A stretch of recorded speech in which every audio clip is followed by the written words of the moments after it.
The Astoria column was built in 1926, making this year its 100th anniversary.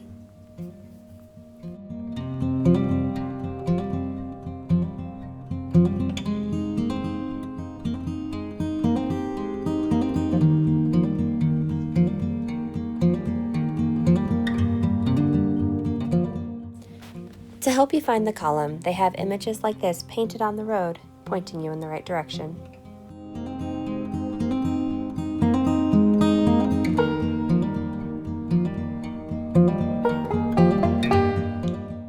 The road up the hill, to and from, is very windy but very beautiful.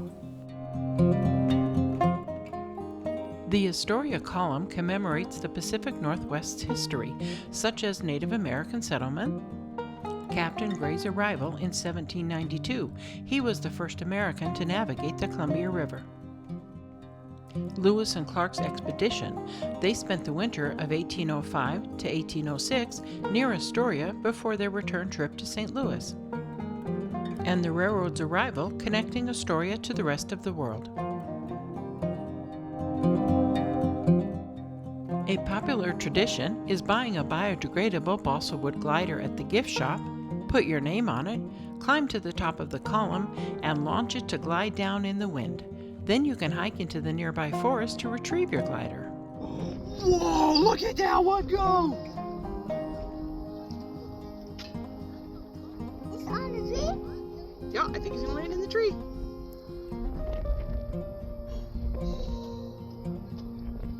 Whoa, he went around the tree! Yeah, on the tree! Whoa! He's fine! That was so cool! Wow, he's fun! You doing that? Go, get him! There are 32 amazing murals on the column featuring a unique scratch art technique depicting regional history.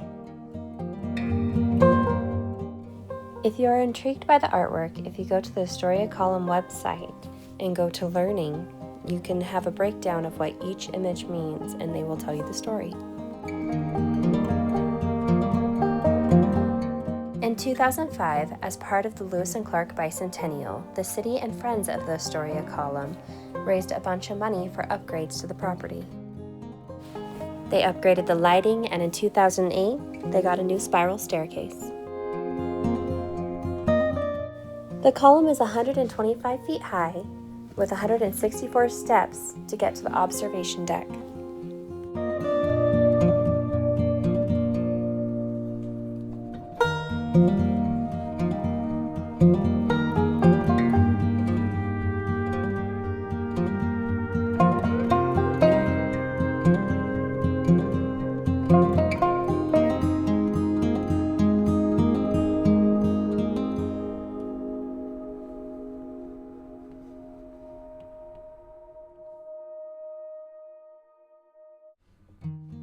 The column offers breathtaking 360-degree views of the Columbia River, Coast Range, Young's Bay, and the Pacific Ocean.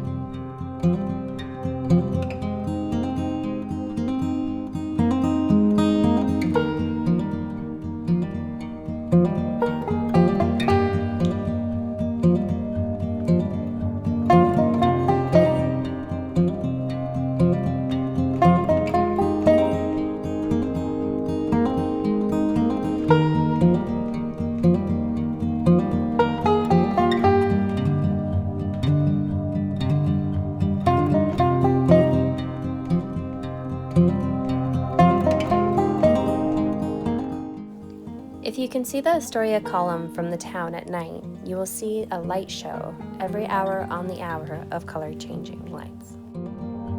If you want to go on more adventures with us, hit that like and subscribe.